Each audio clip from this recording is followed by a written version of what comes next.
할렐루야! 아멘 소리가 적은 것 같아요. 저 바깥에 보니까 우리 가난 축제 여느냐고 그냥 앰플 빵빵 틀어놔가지고 제가 서져 있는데 그냥 얼마나 크게 들리는지, 세상 사람들도 저렇게 즐겁게 시간을 보내는데 우리들이 하나님께 예배드리며 힘이 없어서 그냥 쭉 노래주면 되겠습니까? 기쁜 마음으로, 감사한 마음으로 예배해야 되지 않을까요? 다시 한번 할렐루야! 오늘은 하나님 뜻을 이루는 믿음의 경주 세 번째, 오직 소명을 바라봅시다 라는 제목으로 함께 말씀의 은혜를 나누고자 합니다. 첫째 주에는 하나님 뜻을 이루는 믿음의 경주를 하려면 오직 예수님만 바라보아야 된다고 했습니다. 그리고 지난주에는 하나님 뜻을 이루는 믿음의 경주를 하기 위해서는 오직 십자가만 바라봐야 한다고 했습니다.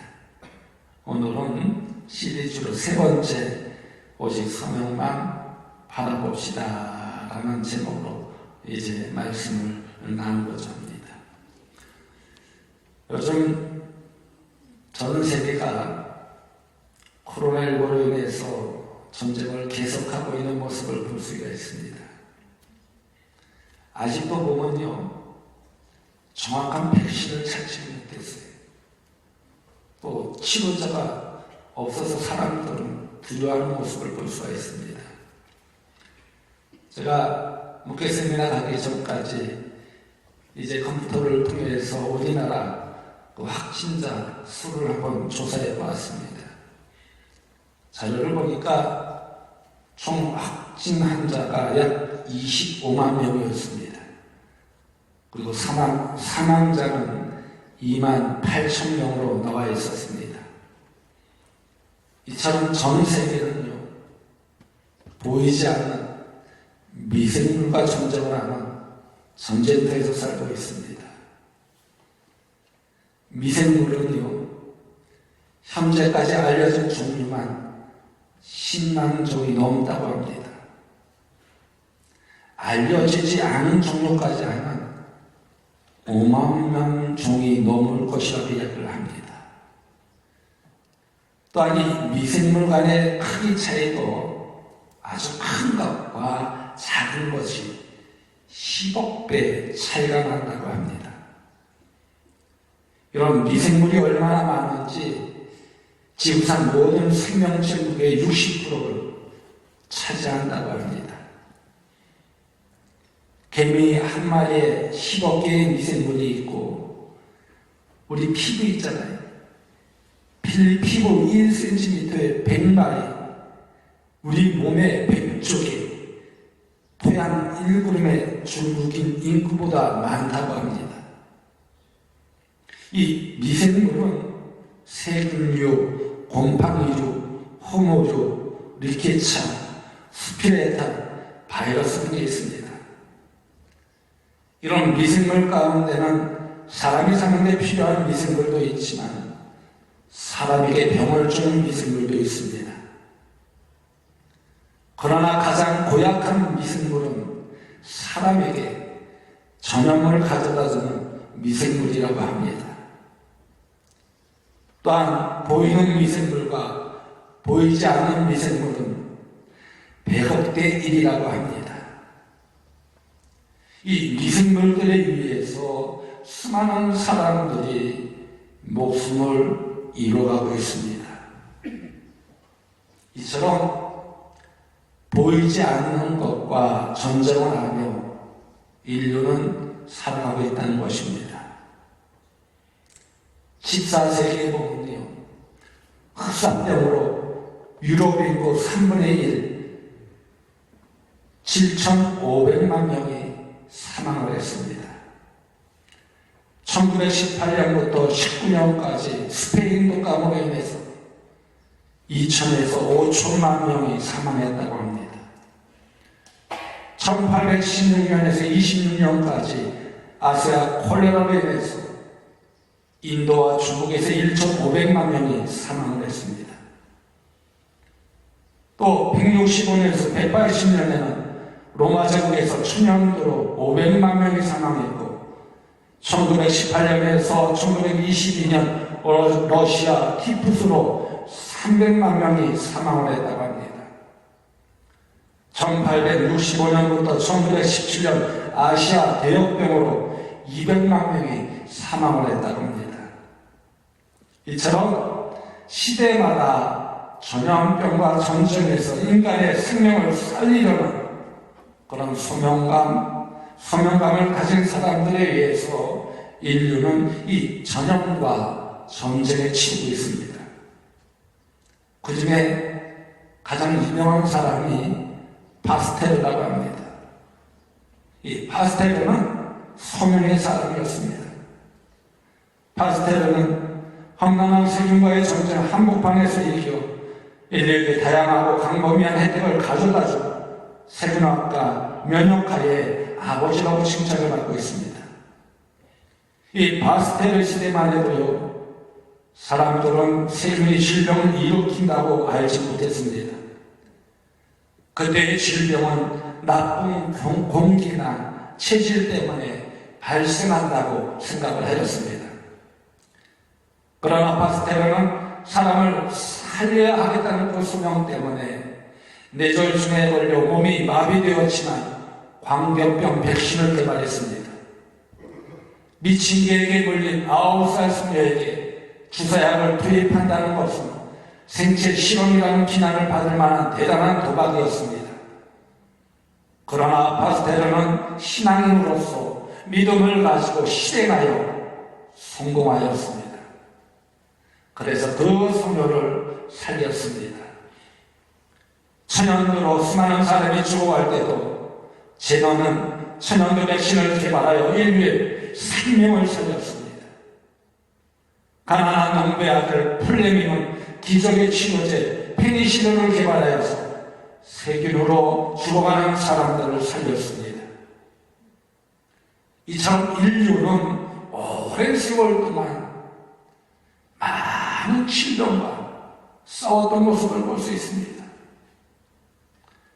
오랜 세월 동안 소아마비로 고통을 받았습니다.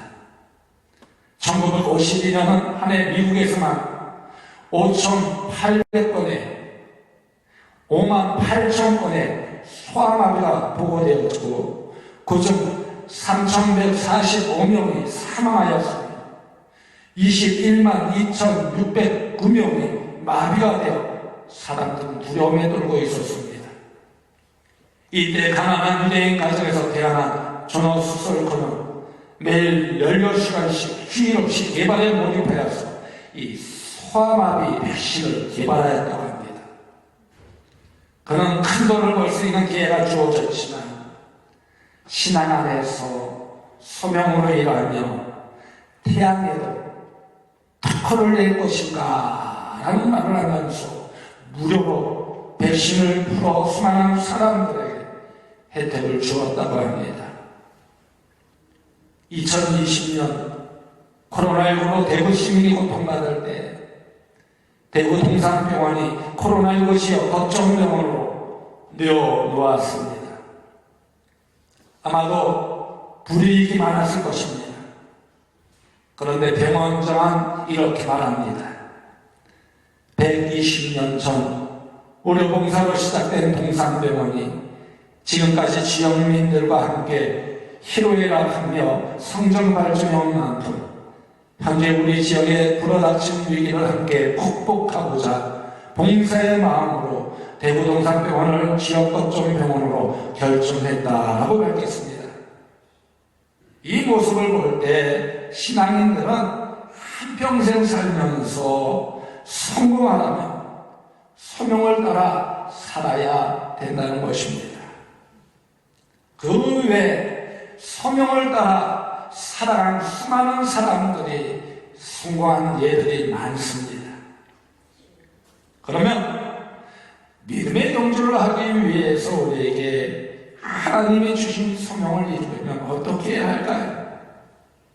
세 가지로 간추려서 오늘 본문 말씀을 중심으로 함께 나누고자 합니다. 먼저 우리는 하나님이 주시는 소명을 바라봐야 됩니다. 오늘 보면 말씀에 하나님은 갈대아 우르에서 소명을 주고 아브라함을 불렀습니다. 아브라함에게 어떤 소명을 주었습니까? 창세기 12장 1절에서 3절 말씀에 세 가지로 나와 있습니다. 첫째, 지금 아들이 없지만 너로 큰 민족을 이루리라는 것입니다. 그리고 두 번째, 땅이 없지만 살 땅을 주시겠다는 것입니다. 그리고 세 번째, 모든 족속이 너로 말미암아 복을 받으리라는 것입니다. 당시 아브라함을 잘 몰랐겠지만 이런 소명은 궁극적으로 그의 후손 가운데 메시아를 탄생시켜 인류 구속할 하나님 나라의 소명이었습니다. 이 소명은 예수 그리스도로 말미암아 하나님의 통치권이 임하게 만드는 하나님 나라를 위한 부르심이었습니다. 그는 자신을 부르신 하나님의 약속을 품고 가나안 땅에 갔습니다. 그런데 얼마 있다 아브라함의 목자와 롯의 목자가 서로 다투었습니다. 아브라함은 롯에게 내가 원하는 땅을 차지하라고 하였습니다. 롯이 여호와의 동산 같은 아주 좋은 땅 소돔과 고모라를 차지하고 떠났습니다. 이 롯은요 아들같이 여긴 조카였습니다. 아브라함은 아들이 없었기 때문에 아들처럼 생각하며 살아왔던 것입니다.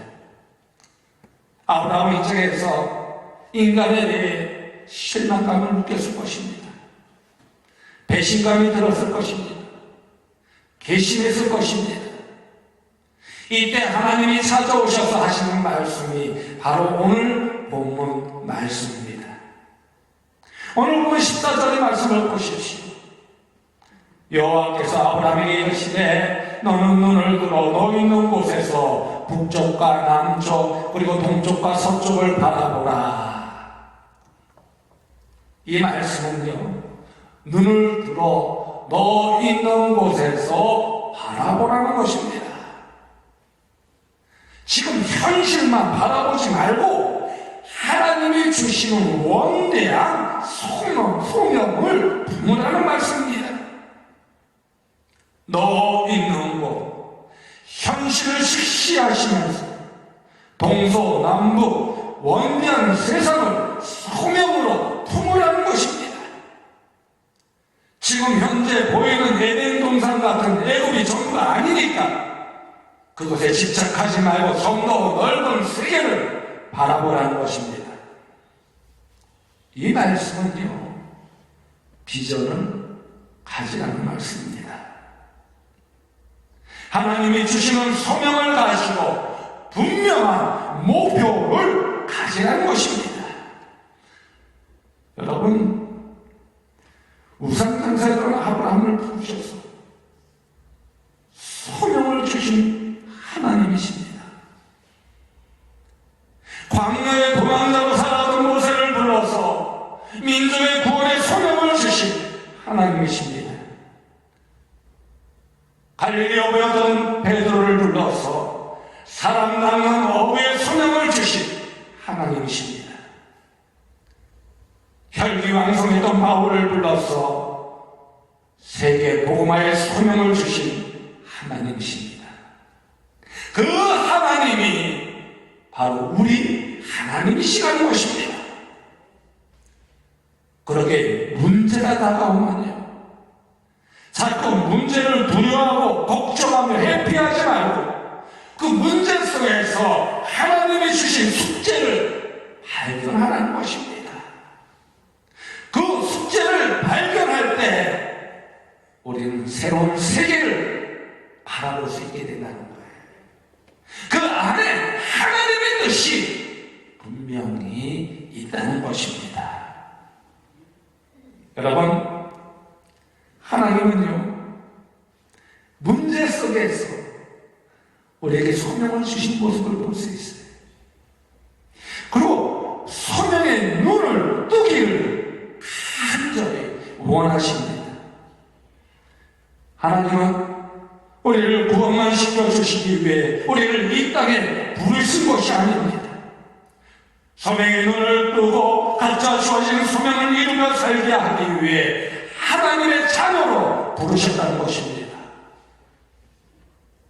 하나님은요, 모세를 80세에 불러 소명을 알아보게 했습니다. 예레미야를 불러서 멸망해 온 민족을 살리라는 소명을 주셨습니다. 나라를 잃고 꿈이 없는 백성들에게 에스겔을 불러서 소명과 비전을 제시하여 주셨습니다. 느헤미야를 불러서 무너진 성벽 재건의 소명을 주었습니다. 불신의 암흑 속에서 진리를 잃은 백성들에게 엘리야를 불러서 하나님의 살아계심을 나타내신 소명을 주었습니다. 이처럼 시대마다 하나님께서 사사들을 불러서 소명을 주었던 모습을 볼 수가 있습니다. 다니엘, 에스더, 모르드게, 12제자, 바울, 바나바 등 수많은 사람들을 불러서 소명을 주어 하나님 나라를 이루게 하셨던 모습을 볼 수가 있습니다. 그러기에 소명과 비전과 사명과 인생의 목표를 가지고 사는 사람과 그렇지 않은 사람은 엄청난 차이가 난다는 거예요. 신앙생활도 마찬가지입니다. 가정생활도 마찬가지입니다. 학교생활도 마찬가지입니다. 직장생활도 마찬가지입니다. 인생도 가사는 차이가 나는 모습을 볼 수 있습니다. 목표를 향해서 달려가는 사람과 아무런 목표 없이 달려가는 사람은 엄청난 차이가. 나이가 80 됐다고, 나이가 90 됐다고 상관없어요. 우리는 죽을 때까지 하나님이 주신 소명을 붙잡고 나아가야 된다는 거예요. 그럴 때 승리하는 자가 되는 것입니다. 그럴 때 하나님 뜻을 이루게 된다는 거예요. 그러기에 우리는 하나님이 주신 소명을 바라봐야 된다는 것입니다. 이 시대를 변화시키는 30을 플랜이라는 책이 있어요. 그 책 속에요, 하버드 대학교 심리학연구소에서 어느 사회에서 65세 이상의 청년 퇴직자들이 3%, 10%, 27%, 60%는 비율로 이 경제 피라미드를 구성하고 있는 것을 발견하였습니다. 3%는요, 최고의 부를 누리고 있었습니다. 그리고 10%는 퇴직 전과 별 차이 없는 경쟁력을 갖고 있었습니다. 그리고 27%는 자선단체의 도움으로 살아가고 있었습니다. 그리고 60%는 아주 간신히 생활을 유지해 나가고 있었습니다. 왜 이런 차이가 났을까? 한번 조사를 해보았습니다. 그들 사이에는 다음과 같은 차이가 있었다고 합니다. 3%는 젊었을 때부터 자신의 목표를 불러줘놓고 수시로 꿈에 있는 습관을 지닌 사람들이었습니다. 그리고 10%는 분명한 목표는 있었을 때 불러줬고 수시로 꿈에 있는 습관을 갖지 않은 사람들이었습니다. 그리고 27%는 목표 자체가 없는 사람들이었습니다. 그리고 60%는 목표가 수시로 바뀐 사람들이었다고 합니다. 확실한 목표를 가지고 그 목표를 향해서 나아갈 때 성공하다는 거예요. 승리하다는 거예요. 목표 자체가 없는 사람보다 목표를 향해서 나아가는 사람이 더 행복감을 느끼고 하는 것입니다.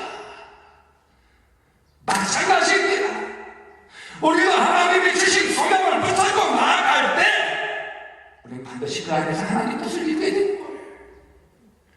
목표가 없이 그냥 하루하루 영영하게 살아가는 거예요. 그럼 하나님 뜻을 이룰 수 없는, 하나님 뜻과 계획도 할 수 없는, 그래도 그렇게 살아가는 거예요. 여러분, 하나님께 인정받기 원하십니까? 아멘 하시는 분이 딱 두 분이네. 인정받기 싫어요? 네? 인정받기 싫어요? 누군가에게 인정받는다는 것이 얼마나 기쁜 일입니까? 더군다나 하나님께 인정받는다는 것 얼마나 기쁜 일이에요. 네? 여러분, 하나님께 인정받기 원하십니까? 아멘 하시기 바랍니다. 아멘! 아멘! 하나님께 인정받아야 되지 않겠어요? 여러분, 하나님께 칭찬받기 원하십니까? 여러분들이 살아오면서 해왔던 모든 일들을 보면 하나님, 저는 하나님이 주신 소명을 가지고 끝까지 최선을 다해 이렇게 살았습니다. 여러분, 달란트 비율을 한번 보십시오. 한 달란트, 두 달란트, 다섯 달란트. 한 달란트 받은 자는 어떻게 했습니까? 땅에 묻어두었습니다. 두 달란트, 다섯 달란트 받은 자는 어떻게 했습니까? 최선을 다해서 열심히 전진하였습니다. 그랬을 때 어떻게 많은 수확을 거두었습니다. 그랬을 때 하나님께서 어떻게 하셨습니까? 두 달란트, 다섯 달란트 주었던 자에게는 칭찬하였던 모습을 볼 수 있어요. 그런데 한 달란트 받은 자에게는 뭐라고 했습니까? 게으름증이라고 말씀하시면서 가진 것을 빼앗는 모습을 볼 수 있습니다. 여러분, 인생이 어떻게 되기를 원하십니까? 한 달란트 받은 자가 되기를 원하십니까? 두 달란트, 다섯 달란트 받은 자가 되기를 원하십니까? 적어도 하나님께 칭찬받는 자, 인정받는 자가 되어야 되지 않겠습니까? 그러기 위해서는 어떻게 되느냐? 우리가 분명한 소명을 붙잡고 나가야 된다는 거예요. 하나님은요, 빌립보서 2장 13절에 이렇게 말씀하십니다. 너희 안에서 행하시는 이는 하나님이시니 자기의 기쁘신 뜻을 위하여 너희에게 소원을 두고 행하게 하시나니. 여러분, 이를 행하시는 분은 누구신지 아십니까? 하나님이. 내가 지난주에 말씀드렸죠. 내가 왕이 되고자 하는 자는 실패하고, 하나님이 왕이 될 때 내 안에 그리스도로 살아갈 때 우리는 어떻게 승리할 수 있다. 믿음의 경주에서 승리할 수 있다. 하나님 뜻을 이룰 수 있다. 마찬가지, 모든 일을 행하시는 분은 누구시냐? 하나님이시라는 거예요. 그런데 하나님이 주신 소명을 붙잡고 전진할 때, 분명한 목표를 가지고 나아갈 때 하나님께서 어떻게 해주시냐? 이루어주신다는 거예요. 인정하여 주신다는 거예요. 칭찬하여 주신다는 거예요. 그러기에 하나님 뜻을 이루기 위해 믿음의 경주를 할 때 분명한 하나님이 주시는 소명을 바라봐야 된다는 것입니다. 두 번째는요, 믿음의 경주를 하기 위해서 하나님이 주신 소명을 이루려면 어떻게 되느냐? 하나님이 주신 소명에 대해서 확신을 가져야 합니다. 아브라함에게 소명을 주신 하나님께서 어떻게 하셨어요? 두 가지 약속을 해주었습니다. 오늘 보면 15절 말씀을 보십시오. 보이는 땅을 내가 너와 내 자손에게 주리니 영원히 이루리라 라고 했습니다. 여기서 첫 번째는요, 땅을 주시겠다는 약속을 하셨습니다. 보이는 땅을 주시겠다는 것입니다. 보이지 않는 땅이 아니라 지금 볼 수 있는 모든 땅을 주시겠다고 약속하셨습니다. 그러기에 우리 모두 무엇을 보느냐, 무엇을 소명으로 품느냐에 따라서 달라지는 중요하다는 것입니다. 아브라함에게만 주시는 것이 아니라 내가 너와 내 자손에게 주시겠다고 말씀하시는 모습을 볼 수 있습니다. 그런데 지금 아브라함에게는 자손이 있습니까? 없습니까? 없습니다. 그러나 그 소에게도 주시겠다고 약속하셨습니다. 그리고 영원히 주시겠다고 약속하셨습니다. 일시적인 것이 아니라 영원히 주시겠다는 거예요. 그리고 두 번째 보세요. 16절의 말씀을 보면 자손을 주시겠다고 약속하셨어요. 16절 말씀을 다시 한번 보실까요? 내가 내 자손이 땅에 티끌 같게 하리니 사람이 땅에 티끌을 눈이 셀 수 있을진데 내 자손도 세리라. 여기서 자손을 땅에 티끌처럼 주시겠다고 약속하셨습니다. 이것은 우리들이 볼 때 너무나 허황된 것까지 보일 수도 있습니다. 지금 아들 하나 없는데 어떻게 티끌같이 많아질 수가 있겠습니까?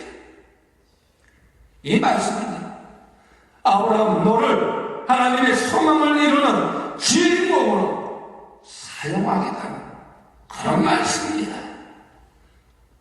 그러니 하나님께서는 너를 등에 손 이을 테니 소명을 확실하는 거예요. 이것은 허황된 소망처럼 보일 것입니다. 그러나 하나님께서 주신 소명은 반드시 이루어지는 모습을 볼 수가 있습니다. 이 소명은 아브라함에게 계속 주어졌고 결국 하나님은 성취하셨던 모습을 볼 수가 있습니다. 열왕기상 4장 20절 말씀에 이스라엘 역사에서는 가장 평화로운 세상이었던 솔로몬 시대 때 이렇게 말씀합니다. 유다와 이스라엘의 인구가 바닷가에 모래같이 많게 되매 먹고 마시며 즐거워하였으며 라고 기록되어 있는 모습을 볼 수가 있습니다. 갈라디아서 3장 10절 말씀을 보면 그런즉 믿음으로 말미암은 자들은 아브라함의 자손인 줄 알지어다 라고 하였습니다. 이 약속은요 단순히 이스라엘 백성이 아니라 하나님의 거룩한 성취로서의 믿음의 자손들이었습니다. 그런데 오늘 본문 말씀에서 보면 아브라함은 어떻게 했을까요? 믿었을까요? 믿지 않았을까요? 이 말씀을 믿었을까요? 믿지 않았을까요? 처음에는요 믿지 못했어요. 창세기 17장 17절 말씀을 보면요 아브라함이 엎드려 웃으며 마음속으로 이르되 100세 된 사람이 어찌 자식을 낳을까? 사람은 90세니 어찌 출산하려 하고 라고 했습니다. 여기서 보면 아브라함이 어떻게 했다고요? 웃었다고 하였습니다. 웃었다는 것은요 비웃었다는 것입니다. 바로 그것은 현실을 보고 이성적인 사역을 신앙적 사역보다 우선시하였다는 것입니다. 현실만 바라봤다는 거예요. 하나님을 바라보지 않고 현실만 바라봤다는 거예요. 그래서 믿지 않았다는 것입니다. 롯의 사이도 소돔 고모라 멸망할 때 하나님의 약속을 어떻게 했습니까? 농담으로 여겼다고 했습니다. 롯도 아브라함도 윤리적으로 보면 그렇게 탁월한 사람들이 아닙니다. 그러나 나중에 그들은 하나님의 말씀을 어떻게 합니까? 아멘으로 받아들이는 모습을 볼 수 있습니다. 아멘으로 받아들였을 때 하나님께서 그들을 통해서 하나님의 능력과 역사와 기적을 베푸신 모습을 볼 수 있어요. 그렇게 어떻게 되느냐? 우리는 전지전능하신 하나님을 믿어야 된다는 것입니다. 하나님은 우리에게 소명을 주시구만 합니다. 그 소명을 이루어 나아가시기 때문입니다. 지금 눈에 보이지 않는다고, 지금 어렵다고 절망하거나 의심하지 말라는 거예요. 하나님이 주신 소명을 붙잡고 나아갈 때 하나님께서는 새롭게 역사하여 주신다는 것입니다. 우리 신성기 수사님한테 제가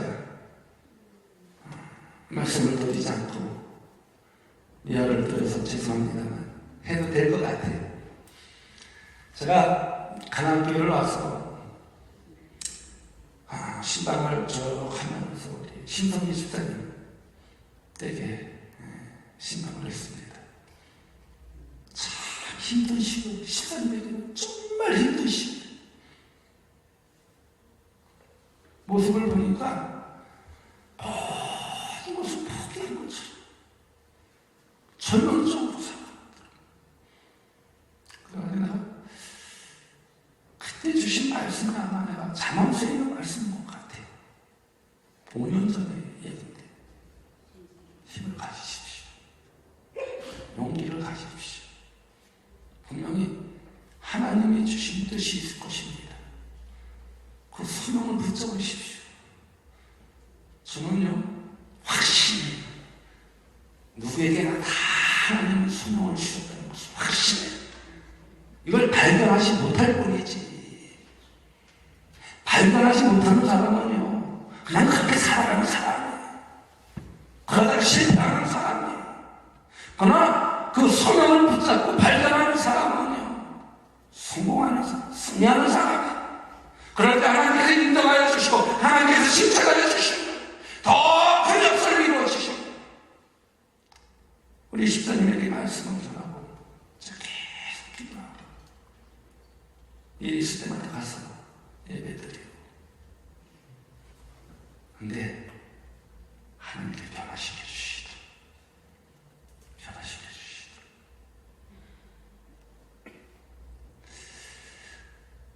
우리 신성유 집사님 분명한 하나님께서 주신 소명이 있을 줄로 믿습니다. 그 소명을 붙잡고 그 어떤 어려움이 있더라도 역경이 있더라도 전진하세요. 확신을 가지고 나아가세요. 나아가면 하나님께서 다 지켜주시고 보호하여 주시고 그 부인이 우리 이경희 집사님이 지난번 잠깐 생각할 일이 있어가지고 이렇게 이야기하면서 하나님이 이렇게 도와주시고 이렇게 도와주시다. 참 힘들어서 어떻게 할지 모르겠는데 다 연결시켜주시고 이끌어주시고 그걸 느끼겠다는 거예요. 그걸 느끼면요 이제 누굴 믿게 되는 하나님을 믿게 되는 거야. 하나님이 나와 함께 해주심을 믿는데 뭐가 두려운 게 있겠습니까? 걱정되는 게 있겠습니까? 하나님이 나와 함께 해주신다는 사실에 대해서 믿기까지 얼마나 힘든지 몰라요. 10년, 20년, 30년을 가져도 믿지 못하는 사람들이 가만히 수가 있어요. 지금 여기 계신 분들도 마찬가지예요. 다 하나님을 믿느냐? 저는 아니라고 생각합니다. 아니라고 생각합니다. 믿는 사람도 있고 믿지 않는 사람도 있어요. 그런데 하나님이 나와 함께 해주신다는 사실을 믿게 되면요 그 어떤 난관이 나에게 닥쳐도 어려움이 닥쳐도 환난과 고통이 닥쳐도 하나님이 나와 함께 해주시기 뭐가 두려워요. 하나님이 주신 소명만 붙잡고 나가면 되지.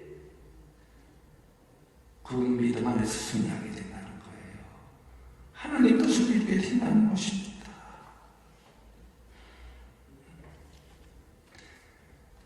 여러분, 우리 하나님은 전지전능하신 하나님이신 줄 여러분 믿으시기 바랍니다. 하나님을 믿고 나아가세요. 이스라엘이 출애굽을 본 것은 창세기 15장 16절 말씀에 아브라함의 자손 4대 만에 이르리라고 약속한 것이 그대로 이루어졌던 모습을 볼 수 있습니다. 그것은 430년 만에 모세를 통해 성취되는 모습 출애굽 2장 23절에서 25절에 말씀에서 볼 수가 있습니다. 바벨론 포로 생활도 이미 예레미야를 통해서 70년 만에 회복될 것을 말씀하여 주셨습니다. 그건 역시 정확하게 성취되는 모습을 볼 수 있습니다. 바벨론을 망하게 하여 바사왕 고레스를 세웠습니다. 고레스의 마음을 감동시켜서 이스라엘을 해방시키는 모습을 볼 수가 있습니다. 그래서 역사를 바꾸서라도 하나님 약속을 성취하시는 모습을 볼 수 있어요. 아브라함은 75세에 아들을 주실 것을 약속받았어요. 그런데 몇 세 아들을 낳습니까? 100세 아들을 낳습니다. 25년 후에 그 약속이 성취되어지는 모습을 볼 수가 있습니다. 지금 하나님이 주신 그 소명이 이루어지지 않았다고 해서 자살하지 마세요. 절망하지 마세요. 끝까지 인내하며 기다리는 가운데 확신을 가지고 나아가시기 바랍니다. 전진하시기 바랍니다. 그러면 하나님께서 그 소명을 통해서 반드시 이루어주신다는 거예요. 반드시 이룰 때만이 하나님께서 인정하여 주시는 거예요. 칭찬하여 주시는 거예요. 그 안에서 하나님 나라를 이루고 싶습니다. 그러기에 우리는 하나님이 주신 그 약속을 확신해 믿어야 돼요. 그리고 그 소명을 붙잡고 나아가야 됩니다. 마지막으로 믿음의 경제의 소명을 이루기 위해서 어떻게 되냐? 순종해야 됩니다. 믿습니까? 믿습니까? 순종해야 돼요. 소명을 주신 하나님은 아브라함에게 마지막으로 무엇이라고 말씀하셨습니까? 본문 17절 말씀을 보십시오. 너는 일어나 그 땅을 종과 행으로 두루 담그보라. 내가 그것을 네게 주리라 라고 했습니다. 여기서 일어나 두루 담으면 내가 그것을 네게 주리라고 말씀하고 있습니다. 이 말씀은 아무리 절망적인 상황일지라도 그 현상에서 일어나야 된다는 거예요. 주저앉지 말라는 것입니다. 포기하지 말라는 것입니다. 일어나라는 것입니다. 전진하라는 것입니다. 아무리 힘들고 어려워도 전진하라는 거예요. 전진할 때만이, 나아갈 때만이 그 소명은, 그 약속을 성취하게 된다는 것입니다. 여러분, 지금 아브라함의 심적 상태를 한번 생각해 보십시오. 아브라함은 무척이나 낙심하고 있었을 것입니다. 자신은 그렇게도 조카를 사랑했는데 조카는 자신을 전혀 고려하지 않고 자기의 이익만을 챙겨서 떠납니다. 그럴 때 어떻게 되나요? 인간의 마음으로는 배신감을 느끼게 되죠. 절망적인 상황이었을 것입니다. 이럴 때 하나님이 일어나라고 말씀하여 주고 있습니다. 그 절망적인 상황을 극복하고 일어나라는 것입니다. 그것에 주저앉지 말고 일어나라는 것입니다. 여러분, 마귀는요 항상 어떤 뒤를 바라볼 때, 뒤를 바라볼 때, 마귀는 항상 뒤를 바라볼 과거에 아픕니다. 과거에 힘든데 나쁘게 전진하지 못합니다. 그걸 딛고 전진해야 되는데 자꾸만 뒤를 바라보게 하는 거예요. 근데 성령님은 어떠하신지 아십니까? 항상 미래를 바라보며 희망을 주시는 모습을 볼 수가 있습니다. 그러기에 과거는 잘했건 잘못됐건 잊어버리고 미래를 향해 힘찬 발걸음을 옮겨야 된다는 것입니다. 잘못한 과거를 생각하면 위축이 되어 능력을 발휘할 수 없고 잘할 일을 자꾸 생각하면 교만과 자만에 빠져 실패하기 쉽습니다. 그래도 어떻게 해야 되냐? 미래를 향해야 돼. 미래를 향하되 어떻게 되냐? 겸손. 자기의 잘하는 것을 자기가 왕이라고 생각하지 말고 하나님이 나와 함께하여 주신다는 것을 생각하며 겸손한 가운데 미래를 바라보라는 것입니다.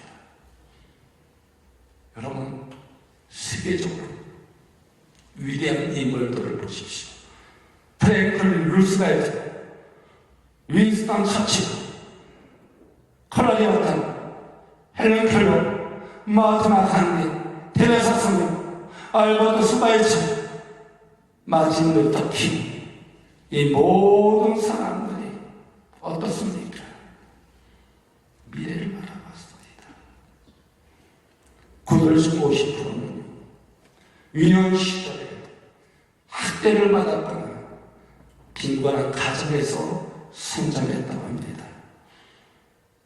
닐 루렌스타인의 아버지는 교도소 경비원이었다고 합니다. 그의 어머니 식당에서 파트타임으로 일하는 초보자였습니다. 하버드 대학의 21대 촌장이 되었던 모습을 볼 수 있습니다. 하나님은 이사야 43장 18절에서 19절에 이렇게 말씀하십니다.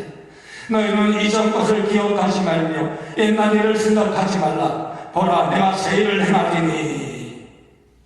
오늘 보면 17절 말씀에 그 땅을 중행으로 행하여 보라고 말씀하셨습니다. 이 말씀은 어떤 말씀이냐? 우리들에게 보정정신을 가지라는 거예요. 모범정신을 가지라는 거예요.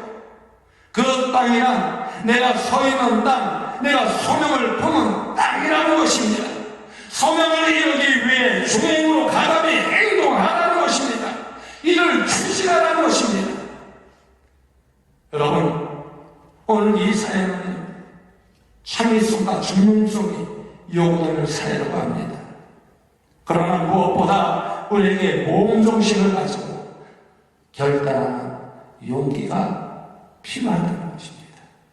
과거에 실패했기 때문에 미래도 실패할 것이다. 그런 마음을 가지고 실패하고 아무도 하지 못해요. 그러나 과거에 실패했지만 이것을 믿음으로 하나님이 주신 소명을 가지고 나아갈 때 반드시 성공할 것이다. 그 믿음을 가지고는 성공한다는 거예요. 그 안에 하나님 뜻을 이루게 된다는 것입니다. 그러게 소명을 붙잡는 사람이 되라는 것입니다. 아브라함도 마찬가지입니다. 모세도 마찬가지입니다. 여호수아도 마찬가지입니다. 보존정신을 가지고 몸정신을 가지고 하나님 말씀에 순종하며 나아갔던 모습을 볼 수 있습니다. 다윗을 보십시오. 다윗도 골리앗 앞에 나아갈 때 도전정신을 가지고 나아갔어요. 몸정신을 가지고 나아갔어요. 한번 생각해 보세요. 키가 골리앗과 다윗의 차이가 얼마나 큽니까? 가지고 있는 무기는 어떻습니까? 인간의 생각으로, 인간의 상식으로 길바는 것은 게임이지 않습니까? 그러나 다윗은 누구를? 하나님을 믿고 하나님의 소명을 붙잡고 나아갔어. 왜? 하나님의 함께 하시면 이길 수 있다는 자신감이 있었기 때문에 나아갔을 때, 전진했을 때 어떻게 했습니까? 골리앗을 물리치는 한 역사를 이루었습니다. 그러기에 우리는 어떻게 도전정신을 가지고 몸정신을 가지고 하나님이 주신 소명을 향해 나아가야 된다는 거예요. 하나님이 반드시 이루어 주시는 약속을 믿고 나아가야 된다는 거예요. 아브라함이 그 하나님의 명령과 약속을 듣고 첫 번째 한 행동이 무엇인지 아십니까? 아브라함은 그 약속을 믿고 즉시 행하는 모습을 볼 수 있습니다. 18절 말씀을 한번 보십시오. 18절 말씀을 보면 아브라함이 계산하지 않았습니다. 장막을 옮기며 상수리 숯불에 이르러 거하며 여호와를 위하여 단을 쌓았던 모습을 볼 수 있습니다. 이 사람 하나님의 계시에 적극적으로 순종하였더니 하나님께서 그 약속을 이루어 주셨습니다. 여러분, 소명을 품었다고 즉각 무엇이 바뀌는 것은 아닙니다. 하나님의 약속을 하시면 두려워하거나 망설이지 않고 어떻게 순종하게 된다는 거예요. 순종하게 된다는 거예요. 다시 한번 생각해 보십시오. 당시 최대 강국 블레셋이 쳐들어왔습니다. 골리앗이라는 거대한 상수 앞에서 백성들은 겁에 실려 발발 떨며 절망하고 있었습니다. 이때 어떻게 머뭇거리지 않았어요. 머뭇거리지 않았어요. 확신해가지고 나갔던 모습을 볼 수 있습니다. 사울왕의 아들 요나단을 보십시오. 블레셋 민족이 이스라엘을 침범했을 때 블레셋 군대는 전차 3만, 기마병이 6천, 보병은 해변에 모래같이 많았다고 했습니다. 그러자 백성들은 패배감과 무기력증에 사로잡혀서 모두 절망하고 말았습니다. 이때 요나단이 사무엘상 14장 6절 말씀에 보면 여호와의 구하는 사람이 많고 소금에 다니지 아니하였느니라 라고 했습니다. 그리고 부하 한 명과 함께 적진에 들어갔습니다. 그랬을 때 놀라운 기적이 일어났던 모습을 볼 수 있었습니다. 그러게 여러분, 순종이 기적을 만든다는 거예요. 믿습니까? 믿습니까? 순종이 기적을 만든다는 거예요. 저를 따라 한번 해주시기 바랍니다. 순종이 기적을 만든다. 다시 한번, 순종이 기적을 만든다. 하나님 말씀에 순종할 때 그것에 하나님의 놀라운 기적이 나타나는 줄 여러분 믿으시기 바랍니다. 코로나19로 인해 경제 불황으로 인해 혹 두려워하며 염려하고 있지는 않습니까? 이럴 때 어떤 사람은 이 질병을 물리칠 수 있는 의사로 또 소명을 받은 사람도 있을 것입니다. 또 어떤 사람은요, 돈을 많이 벌어서 어려움을 당한 사람들을 위해서 사용되는 소명을 받은 사람도 있을 것입니다. 어떤 문제든 그 문제 속에서 반드시 하나님의 소명이 있습니다. 그대의 소명의 눈으로 문제를 바라보고 여러분이 되어지길 간절히 소망합니다. 잃어버린 땅만 보지 말고 하나님이 주신 미래의 동서남북을 바라보시기 바랍니다. 사람은 무엇을 바라보느냐에 따라 미래가 결정됩니다. 믿음의 경주에서 성공하려면 어떻게 되나요? 각자의 삶에서 하나님이 주신 소명을 붙잡고 눈을 두루 전진해야 합니다. 확신한 가운데 그 말씀에 순종할 때 우리는 하나님의 뜻을 이루게 된다는 사실 잊지 마시기 바랍니다. 그 안에서 하나님께 쓰임받는, 또 하나님의 뜻을 이루게 인정받는, 칭찬받는 여러분이 되어지기를 주님의 이름으로 간곡히 축원드립니다.